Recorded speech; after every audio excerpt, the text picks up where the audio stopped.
تو ان مصاحبین میں سے انہوں نے اس وقت کے مفتی سعید بن منذر جن کا نام تھا ان کو بھی بلایا، اور وہ چپ کر کے بیٹھے رہے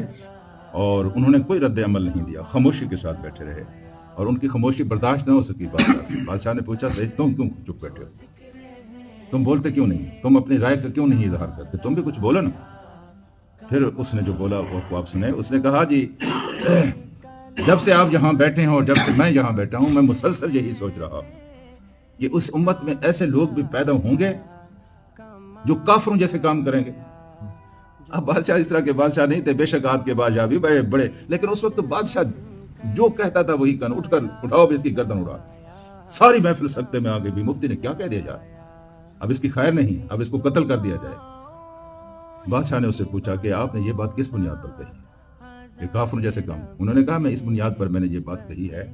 کہ اللہ کے قرآن میں آتا ہے کہ اگر ہم چاہتے تو کافروں کے لیے